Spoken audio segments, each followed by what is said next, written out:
Siapa yang menyangka, setelah jeda lebih dari 3 pekan, Manchester United justru kembali dengan wajah yang begitu mengecewakan. Bukan laga biasa, ini Derby of Roses, pertandingan penuh gengsi, sejarah, dan emosi. Tapi yang terjadi di atas lapangan, Manchester United seperti tim yang baru bangun dari liburan panjang. Babak pertama jadi mimpi buruk.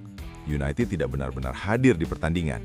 Tidak ada intensitas, tidak ada inisiatif, tidak ada urgensi. Mereka kebobolan lebih dulu karena satu hal sederhana. Tidak siap sejak menit awal.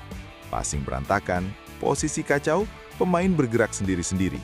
Leeds United bahkan tidak perlu tampil luar biasa. Cukup rapi, cukup disiplin, dan kesalahan demi kesalahan dari Manchester United menjadi hadiah yang terlalu mudah. Gol kedua Leeds datang dan situasi makin rumit. United mencoba bangkit, tapi tidak pernah benar-benar menemukan solusi. Kekacauan itu bukan hanya soal teknis pemain, tapi juga soal komposisi. Banyak perubahan di starting 11, absennya pemain kunci, dan keputusan pelatih yang terasa tidak sinkron dengan kebutuhan pertandingan.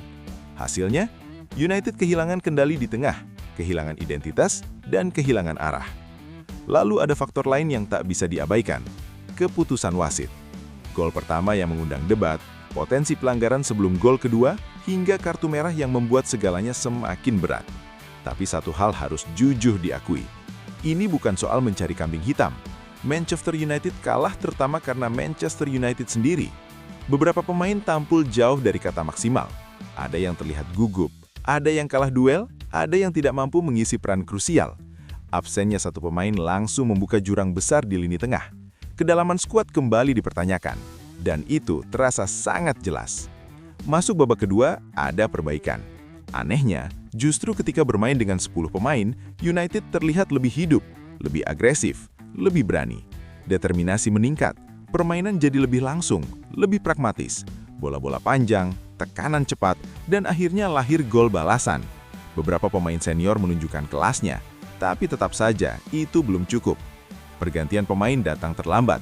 Ada pemain yang jelas tidak efektif tapi dibiarkan terlalu lama di lapangan. Opsi di bangku cadangan sebenarnya ada, tapi tidak dimanfaatkan maksimal.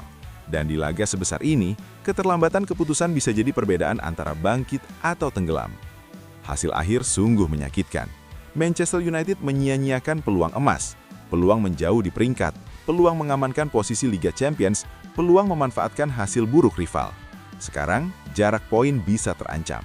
Tekanan meningkat, dan pertandingan berikutnya bukan laga mudah. Satu-satunya jalan ke depan adalah bangkit, tidak ada alasan lain. Pendekatan harus berubah, mentalitas harus diperbaiki, intensitas harus kembali sejak menit pertama. Karena jika tidak, bukan tidak mungkin mimpi Liga Champions yang sempat terasa dekat perlahan berubah menjadi mimpi buruk. Sekarang, gue pengen dengar pendapat lo. Menurut lo, siapa yang paling bertanggung jawab atas kekalahan ini? Pelatih, pemain, atau faktor lain? Tulis di kolom komentar. Kalau lo suka analisis jujur tanpa basa-basi kayak gini, jangan lupa like, share ke sesama fans, dan subscribe biar nggak ketinggalan pembahasan panas berikutnya. See you to next content.